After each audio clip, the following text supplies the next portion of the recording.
नमस्कार और तनाव से निपटने के इस पाठ्यक्रम में आपका स्वागत है। जब आपका कोई प्रिय व्यक्ति तनाव से जूझ रहा हो, तो यह जानना चुनौतीपूर्ण हो सकता है कि उसकी मदद कैसे की जाए। तनाव हर किसी में अलग-अलग तरीके से प्रकट होता है और संकेतों को समझना और सही तरह का समर्थन प्रदान करना उनके स्वास्थ्य में महत्वपूर्ण अंतर ला सकता है। इस अध्याय में हम यह पता लगाएंगे कि दूसरों में तनाव को कैसे पहचाना जाए, उन्हें इसे प्रबंधित करने में मदद करने के व्यावहारिक तरीके प्रदान करें और सहानुभूति और समर्थन के महत्व पर जोर दें। प्रियजनों में तनाव को पहचानना उन्हें इससे निपटने में मदद करने का पहला कदम है। लोग अक्सर अपने व्यक्तित्व और तनाव के स्रोत के आधार पर अलग-अलग तरीकों से तनाव दिखाते हैं। संकेतों को समझने से आप स्थिति को संवेदनशीलता के साथ देख सकते हैं। तनाव के सामान्य लक्षण। 1. शारीरिक लक्षण। तनाव आपके प्रियजनों में शारीरिक परिवर्तन पैदा कर सकता है, जैसे सिरदर्द, मांसपेशियों में तनाव या पाचन संबंधी समस्याएं। थकान या नींद न आना, अनिद्रा। भूख में बदलाव, अधिक खाना या भूख न लगना। 2. भावनात्मक और व्यवहार संबंधी संकेत। चिड़चिड़ापन या मूड में उतार चढ़ाव बढ़ना। सामाजिक संपर्क या शौक से दूर रहना। ध्यान केंद्रित करने या निर्णय लेने में कठिनाई। चिंता या अत्यधिक चिंता। 3. मौखिक संकेत। कभी-कभी लोग सीधे तौर पर अभिभूत या हताशा की भावनाओं को व्यक्त कर सकते हैं। वे कुछ इस तरह की बातें कह सकते हैं। मैं अभी बहुत अभिभूत हूँ। मैं अपनी थाली में सब कुछ नहीं संभाल सकता। मैं तनाव में हूँ, लेकिन मुझे नहीं पता कि इसे कैसे ठीक किया जाए। सलाह। तनाव सूक्ष्म हो सकता है और कुछ लोग अपनी भावनाओं को खुलकर व्यक्त नहीं कर सकते हैं।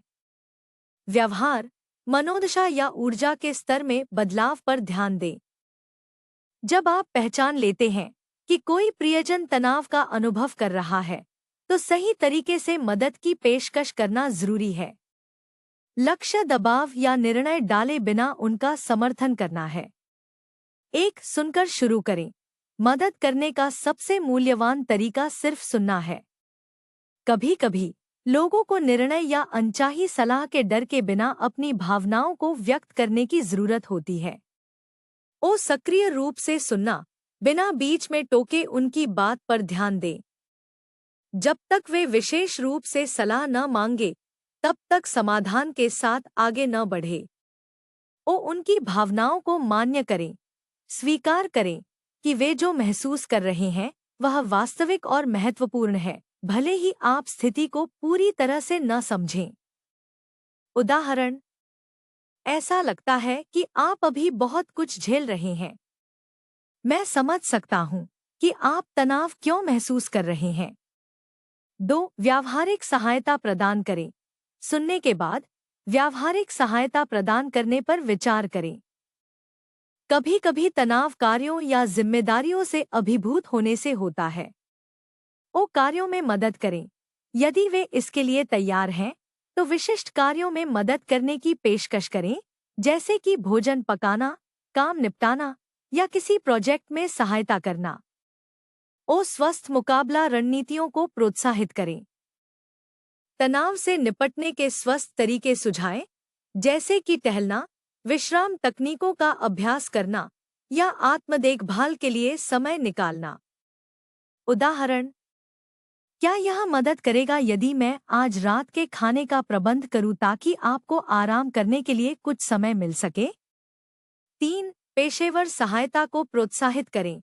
यदि तनाव गंभीर है या लगातार हो रहा है, तो धीरे से सुझाव दें कि वे परामर्श या चिकित्सा जैसी पेशेवर मदद पर विचार करें। एक पेशेवर उन्हें मुकाबला रणनीतियों को विकसित करने और वस्तुनिष्ठ सहायता प्रदान करने में मदद कर सकता है। सुझाव। इसे एक सकारात्मक कदम के रूप में प्रस्तुत करें, बजाय इसके कि यह संकेत दें कि वे अपने तनाव को प्रबंधित करने में विफल हो रहे हैं। अंतिम उपाय के बजाय चिकित्सा को एक सहायक संसाधन के रूप में प्रस्तुत करना महत्वपूर्ण है।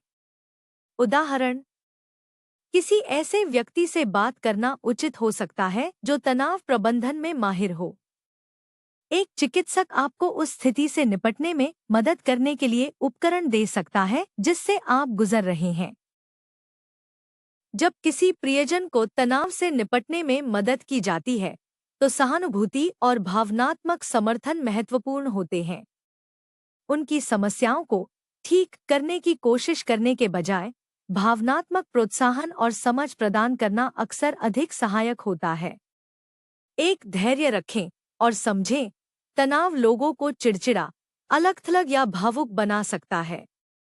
समझें कि ये प्रतिक्रियाएं अक्सर उनके द्वारा अनुभव किए जा रहे तनाव की प्रतिक्रिया होती हैं और आपके रिश्ते का प्रतिबिंब नहीं होती हैं।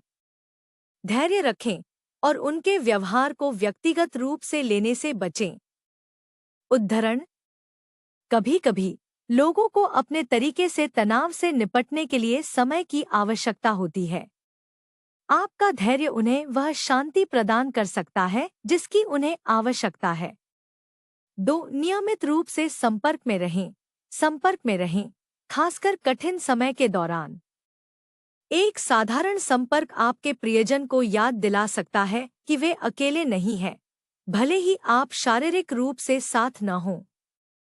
सलाह, ज्यादा जोरदार होने से बचें। कभी-कभी एक हल्का बस तुम्हारे बारे में सोच रहा हूँ संदेश यह दिखाने के लिए पर्याप्त होता है कि आप परवाह करते हैं।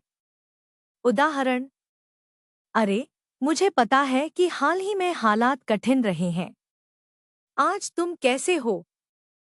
3. उनकी सीमाओं का सम्मान करें। सहायता प्रदान करते समय उनकी सीमाओं का सम्मान करना महत्वपूर्ण है।